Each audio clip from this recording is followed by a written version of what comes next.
नमस्कार. श्री स्वामी समर्थ.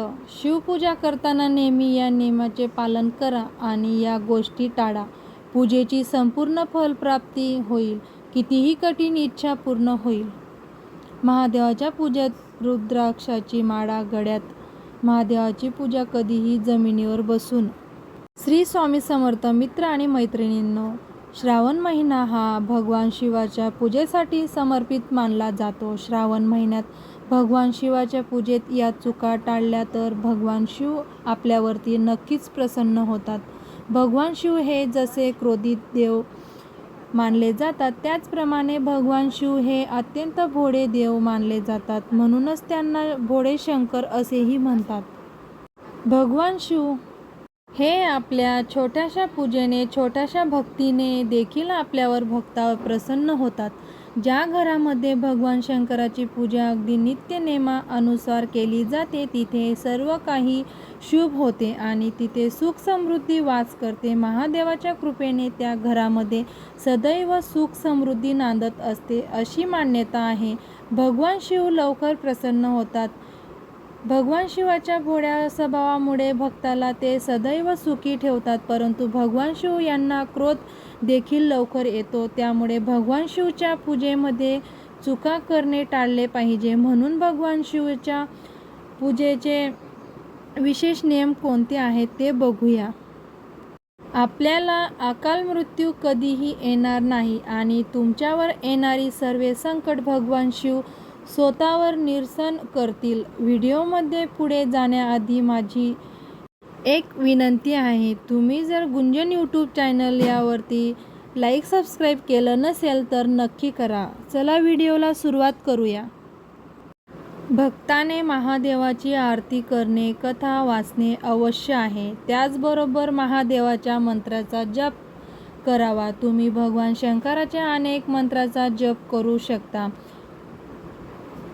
शिव 50 मंत्र, महामृत्युंजय मंत्र, ओम नमः शिवाय या मंत्राचा तुम्ही जप करू शकतात.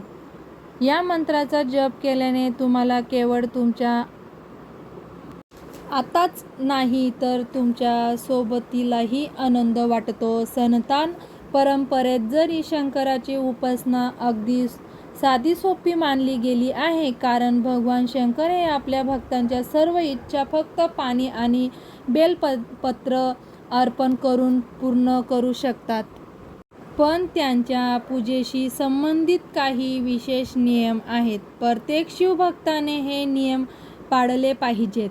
सोमवारची पूजा अशी करावी. सोमवार हा भगवान शंकराला समर्पित आहे. या दिवशी ब्रह्ममुहूर्तावर म्हणजेच लवकर उठून स्नान करावे आणि शिव मंदिरात जावे. भोलेनाथाला दूध आणि पाण्याने अभिषेक करावा. यानंतर देवी पार्वती आणि नंदीलाही गंगाजल आणि दूध अर्पण करावे. भगवान शंकर यांना भोग, धोत्रा, फूल, बेलपत्र इत्यादी अर्पण करावे. तूप आणि साखरेपासून बनवलेली एखादी वस्तू भगवान शंकराला प्रसाद म्हणून अर्पण करावी.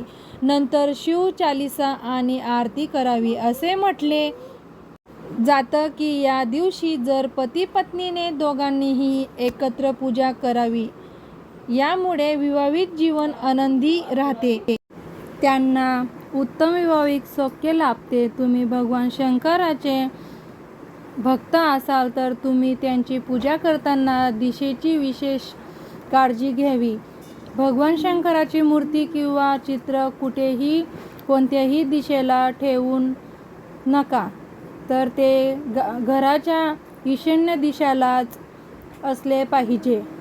पूजेचे स्थान बनवा आणि पवित्रने ठेवा. दररोज त्यांची पूजा करा. नेहमी लक्षात ठेवा की शिवलिंग हे साधनेसाठी आहे, तुमच्या घराची शोभा वाढवण्यासाठी नाही. शिवपूजामध्ये कधीही हळदी कुंकवाचा वापर करू नये. भगवान शिवाला भस्म आवडते, म्हणून भगवान शिवाच्या पिंडीवर नेहमी भस्म लावावे. जर तुम्ही या नियमाकडे दुर्लक्ष केले तर तुम्ही पुण्याऐवजी पापात सहभागी होऊ शकता. त्यामुळे शिवभक्ताने हे सर्व नियम पाळणे अत्यंत गरजेचे आहे. घरच्या अशा कोपऱ्यात शिवलिंग कधीही ठेवू नका जिथे तुम्ही पूजा आणि दर्शन शक्य असते. आणि त्याचप्रमाणे एकदा शिवलिंगाची पूजा जिथे स्थापित केली की ती पुन्हा त्याची जागा बदलायची चूक देखील करू नका. महादेवाचा आशीर्वाद मिळवण्यासाठी नेहमी रुद्राक्षाच्या माळेने जप करा, कारण रुद्राक्षाच्या माळेवर जप केल्यावर त्याचा अन्य प्रतीने आपल्याला पुण्य मिळते. रुद्राक्षाची उत्पत्ती भगवान शंकराच्या अश्रूपासून झाली आहे. परंतु हे लक्षात ठेवा की तुम्ही ज्या माळेने भगवान शंकराचा महामंत्र जपता ती माला कधीही तुमच्या गळ्यामध्ये धारण करू नका. जमिनीवर बसून महादेवाची साधना कधीही करू नये. त्यांच्या पूजेत श्रद्धा शुद्ध असावी. शक्य असल्यास त्यांच्या आसनावर बसून शिवाची पूजा करावी. पूजेत नेहमी स्वतःची मुद्रा वापरावी. दुसऱ्याच्या आसनावर बसून पूजा करू नये आणि दुसऱ्यांच्या हाराने शिवमंत्राचे जप देखील करू नये. तुम्ही जर संपूर्ण महिना भक्तिभावाने घालू शकत नसाल तर केवळ श्रावण सोमवारी भगवान शिवाची पूजा केल्याने भगवान शिवाला देखील आनंद होतो असे म्हटले जाते. म्हणून बरेच जण आपण या दिवशी उपास करावा आणि शिव पूजेमध्ये मनापासून मग्न व्हावे. भगवान शिवाला प्रिय असलेले बेलपत्र, शमीपत्र अर्पण करण्याचेही नियम आहेत. व्हिडिओ आवडल्यास लाईक, सबस्क्राईब नक्की करा. धन्यवाद. श्री शिवाय नमस्तुभ्यम.